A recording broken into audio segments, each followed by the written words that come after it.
اعوذ باللہ من الشیطان الرجیم بسم اللہ الرحمن الرحیم۔ ناظرین محترم، ہماری گفتگو غسل جنابت کے حوالے سے تھی۔ آج وہ چیزیں جو مجنب شخص پر حرام ہیں، جو وہ نہیں انجام دے سکتا، وہ آپ کی خدمت میں عرض کرنی ہے۔ مجنب کے بارے میں بتا دوں، مجنب اس شخص کو کہا جاتا ہے جس پر غسل جنابت واجب ہوتا ہے، اس مجنب کہتے ہیں۔ یہ اصطلاح نئی تھی، شاید بعض دوستوں کے لیے نہیں ہو، اس لیے اس کی جو ہے وہ وضاحت اور اس کا ترجمہ بیان کیا ہے تاکہ نئے آنے والے دوستوں کو یہ بات جو ہے وہ ان کے علم میں آ جائے۔ جس پر جنابت واجب ہے، وہ یہ چند کام جو ابھی آپ کی خدمت میں عرض کیے جائیں گے وہ انجام نہیں دے سکتے۔ مثلا ان میں سے پہلا کام، قرآن کریم کو چھو نہیں سکتے۔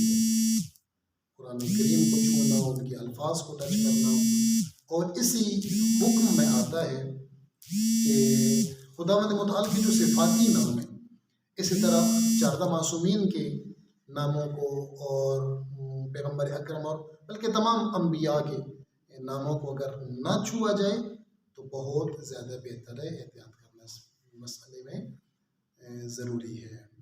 یعنی آپ قرآن کے الفاظ کو جنابت کی حالت میں ٹچ نہیں کر سکتے، قرآن کو چھو نہیں سکتے۔ اسی طرح خدا کے ناموں کو جو ہے وہ غسل جنابت کی حالت میں آپ نہیں چھو سکتے، اور اسی طرح جو ہے وہ 14 معصومین کے اسماء گرامی کو بھی آپ غسل جنابت کی حالت میں نہیں چھو سکتے۔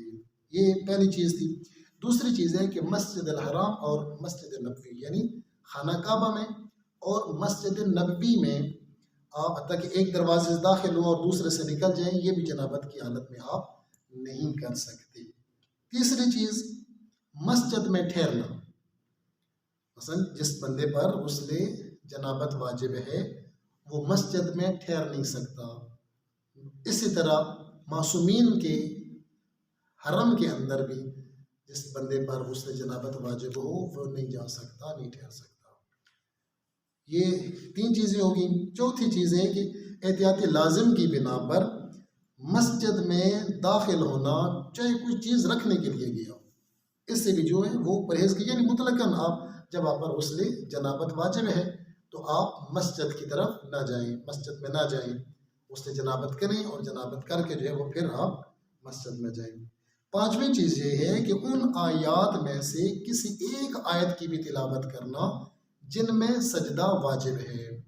قرآن مجید کی ٹوٹل جو ہے وہ 14 سجدے ہیں، جن میں سے 10 مستحب ہیں اور 4 واجب ہیں۔ وہ واجب سجدے اگر وقت ہو تو ابھی میں آپ کی خدمت میں عرض کر دیتا ہوں۔ ان میں سے پہلا جو ہے وہ قرآن مجید کی سورہ سجدہ، جو الف لام تنزیل سے شروع ہوتی ہے، اس میں جو سجدہ آتا ہے وہ سجدہ کرنا واجب ہے۔ دوسرا سورہ فصلت، حامیم سجدہ سے یہ شروع ہوتی ہے، اس کی آیت نمبر بنتی ہے جی 37۔ آیت نمبر 37 میں جو سجدہ آتا ہے وہ بھی سجدہ واجب ہے۔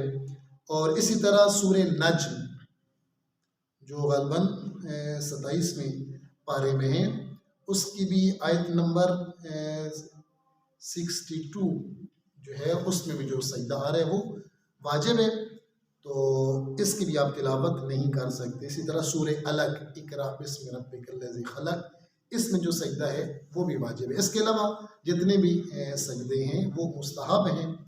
تو یہ جو 4 آیات ہیں، آپ ان میں سے کسی آیت کی بھی تلاوت نہیں کر سکتے۔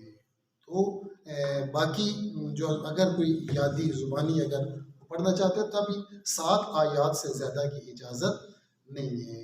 تو بہتر یہ ہے کہ انسان غسل کرے اور غسل کرنے کے بعد قرآن مجید کی تلاوت کرے۔